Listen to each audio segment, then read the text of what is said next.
Today's Animal World, our co-inhabitants, will be presented in Indonesian with subtitles in Arabic, Aulacese or Vietnamese, Chinese, English, French, German, Korean, Malay, Persian, Portuguese, Russian, and Spanish.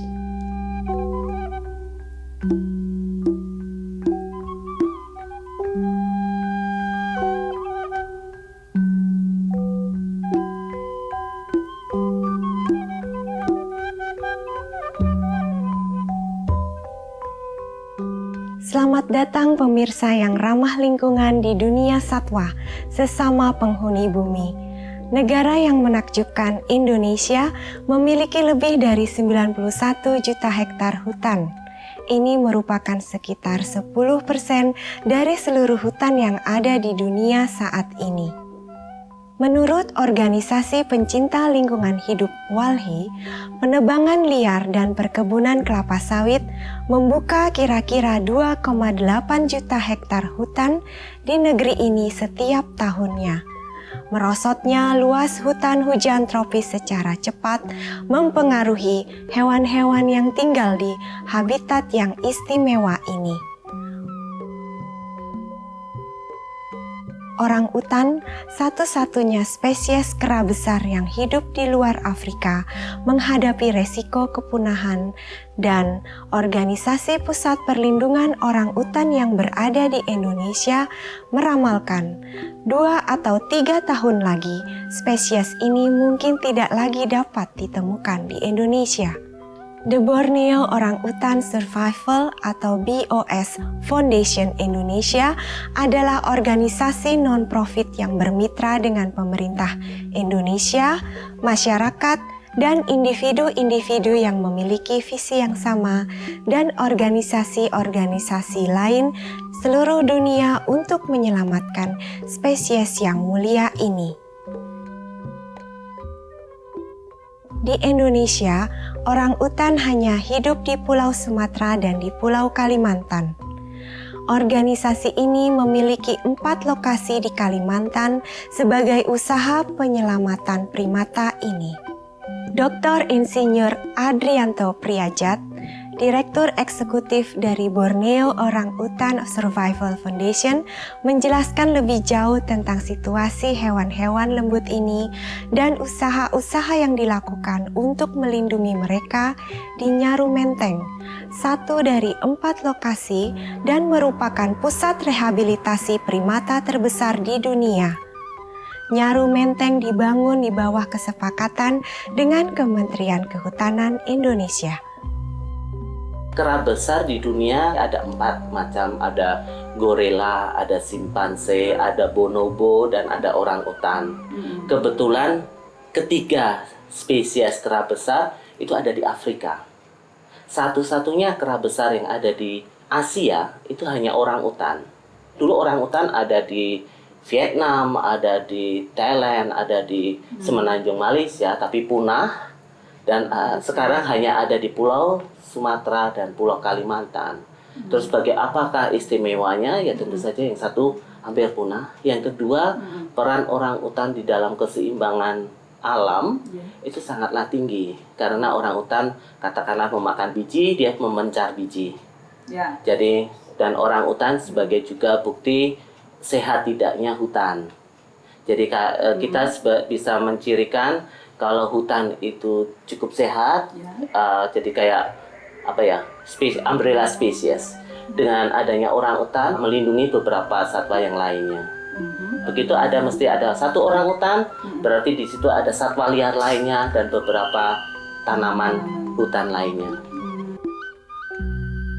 Orang utan menghadapi banyak tantangan untuk bertahan hidup.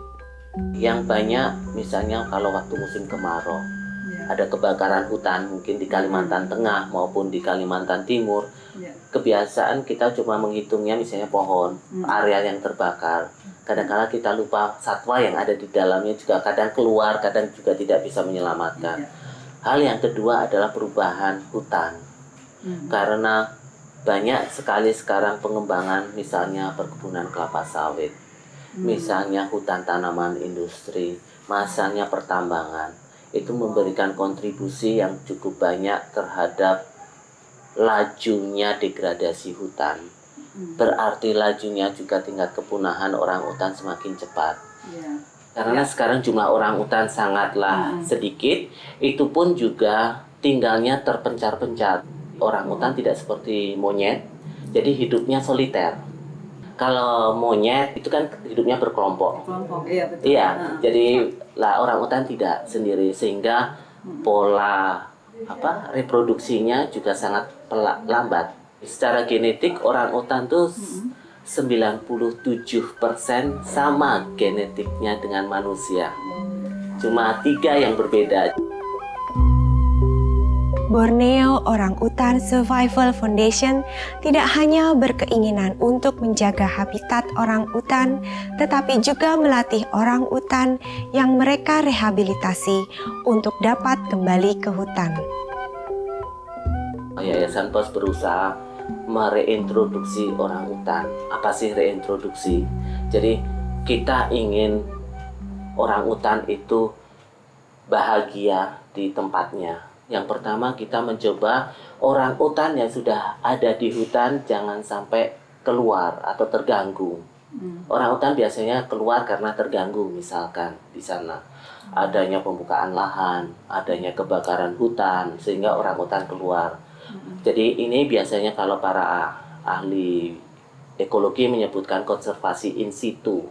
Jadi konservasi yang di mana tempat orangutan itu tinggal. Dan Yayasan POS juga mengupayakan rehabilitasi. Siapa yang direhabilitasi adalah orangutan yang sudah dijadikan hewan peliharaan manusia.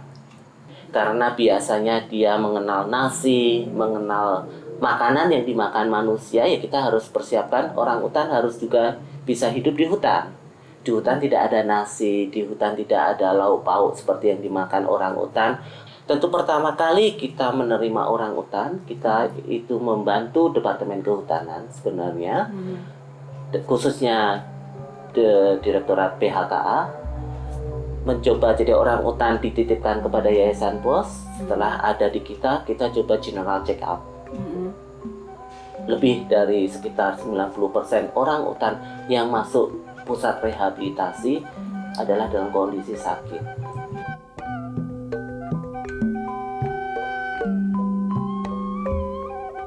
Tetaplah di dunia satwa sesama penghuni bumi. Kita akan melanjutkan penjelasan tentang bagaimana Pusat Rehabilitasi Borneo Orangutan Survival Foundation di Nyaru Menteng membantu menyembuhkan orangutan yatim piatu. Anda menyaksikan Supreme Master Television.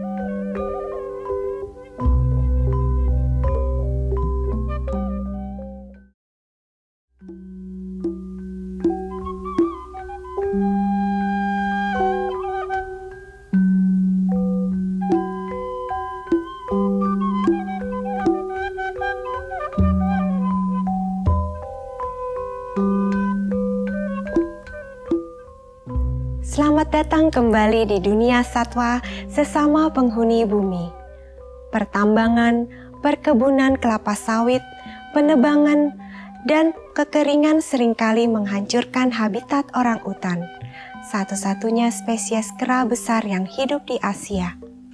Borneo Orangutan Survival atau BOS Foundation mencoba menyelamatkan spesies primata ini. Di Nyaru Menteng ada lebih dari 650 orangutan yang diasuh oleh hampir 40 pengasuh dengan lebih dari 100 karyawan termasuk asisten dan mereka yang berada di bagian kesehatan. Di pusat rehabilitasi ini, mereka berdedikasi untuk mengasuh bayi-bayi orangutan dengan kasih sayang. Banyak orangutan yang telah mengalami pengalaman yang penuh tekanan, mereka membiasakan orangutan untuk hidup di habitat asli mereka. Dr. Priyajat, Direktur Eksekutif Borneo Orangutan Survival Foundation, menjelaskan lebih jauh tentang proses rehabilitasi orangutan yang yatim piatu, sehingga mereka dapat kembali ke alam liar dan hidup sentosa. Jadi sakitnya ada dua, ada yang sakit karena fisik dan sakitnya karena psikis. Jadi orang utan ada dua sumber. Yang pertama bisa dari peliharaan manusia, atau bisa tadi yang dari kebakaran hutan, dari pembukaan lahan, atau juga dari perdagangan liar biasanya.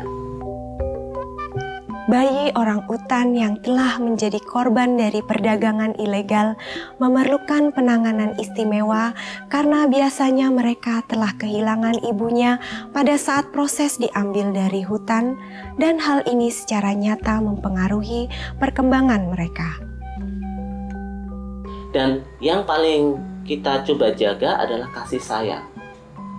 Jadi di pusat rehabilitasi kami mencoba menggantikan peran induknya yang sudah tidak ada dengan babysitter. Jadi sebanyak-banyaknya orang utan mendapatkan perhatian, kasih sayang sepenuhnya untuk mengembalikan kepercayaan diri orang utan. Jadi pada prinsipnya apa yang kami lakukan adalah meliarkan orang hutan sehingga orang utan siap untuk dilepaskan di hutan kembali.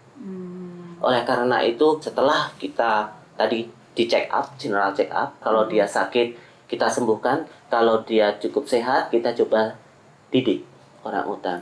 Tergantung tingkat umurnya. Kalau yang masuk anak-anak, ya kita coba kumpulkan dengan anak-anak yang lain, kita coba asuh dengan babysitter, dengan pengasuh yang memberikan apapun. Biasanya yang ngajari induknya. Tapi karena induknya tidak ada, babysitter inilah yang ngajari bagaimana membuat sarang. Terus harus diajari mana predator. Jadi waktu di pusat rehabilitasi ya tergantung panjang pendeknya atau lama tidaknya. Terus tergantung tingkat kesehatannya orang utan dan tingkat tadi stresnya orang utan seperti apa.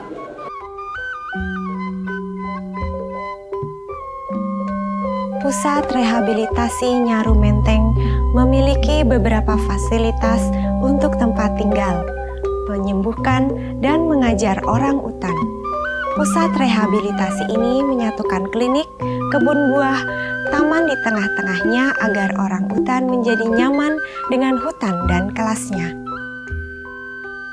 Dari medisnya, jadi di Nyaru Menteng juga ada dokter hewannya, ada paramedisnya, ada labnya, sehingga seperti rumah sakit kecil. Jadi dilihat kalau orang utannya sehat, dikumpulkan dengan teman-teman yang sehat. Jadi di Nyaru Menteng atau di pusat rehabilitasi yang dikelola oleh Yayasan POS, itu kita ada sosialisasi.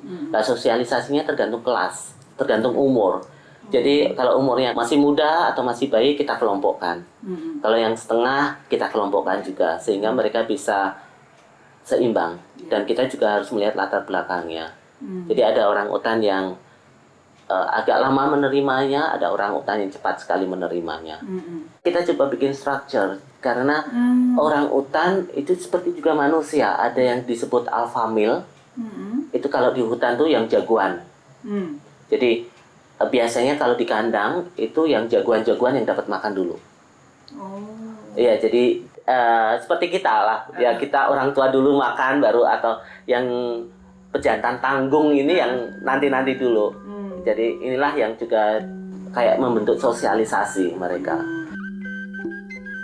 Organisasi ini menjalankan misinya untuk mengajak partisipasi masyarakat sekitar dalam usaha-usaha penuh kasih untuk peduli terhadap orang utan. Pusat Rehabilitasi Nyaru Menteng telah membuat berbagai cara untuk memastikan siapa saja dapat berperan dalam menyelamatkan makhluk berharga ini. Jadi misalkan di Nyaru Menteng tadi, itu kita ada yang disebut pos kid. Jadi pos anak-anak, jadi kita juga anak-anak kita ajak di pusat informasi Nyaru Menteng misalkan untuk mengenalkan orang utan. Karena mungkin tidak semua orang tahu orang utan itu seperti apa.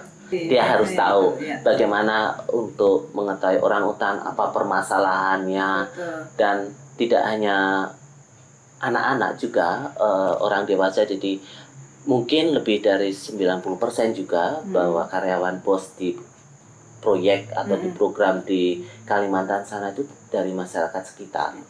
Jadi kita ingin bahwa orang utan itu milik kita bersama. Masyarakat juga mempunyai andil untuk melestarikannya. Jadi kita juga selain karyawan tadi, kita juga mencoba membuat kelompok-kelompok penyedia buah. Karena kan orang utan banyak makan buah, lah buah-buahnya kita harapkan buah lokal. Ya, buah lokal itu kan banyak sekali petani bisa hasilkan. Betul. Jadi kita minta petani untuk membuat kelompok dan kelompok inilah yang mensuplai kebutuhan buah-buahan misalkan. Atau hal-hal yang lain yang petani bisa jaga. Jadi kita menjadi penjaganya orang utan. Partisipasi dari semua tingkat di jajaran pemerintahan dalam melindungi orang utan sangat diharapkan oleh pusat rehabilitasi ini. Selain itu peran serta juga dari pemerintah, baik dari daerah maupun pusat juga sangatlah penting. Karena kerja orang utan atau konservasi ini harus semua berperan, mengambil perannya masing-masing. Jadi itulah yang kita coba gabungkan, karena menyelamatkan orang utan sebenarnya menyelamatkan kita. Kami sangat menghargai apa yang dikerjakan semua staf dan relawan di Borneo Orang Utan Survival Foundation atas usaha-usaha mulia mereka. Terima kasih juga kepada Dr. Priyajat yang telah menyediakan informasi dari tangan pertama tentang usaha-usaha melestarikan orang utan yang luar biasa di Indonesia.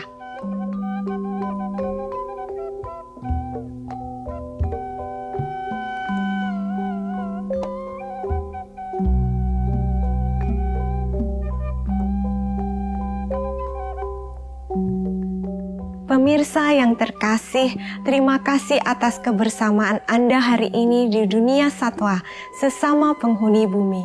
Setelah ini adalah hiburan yang mencerahkan setelah berita yang patut disimak di sini di Supreme Master Television.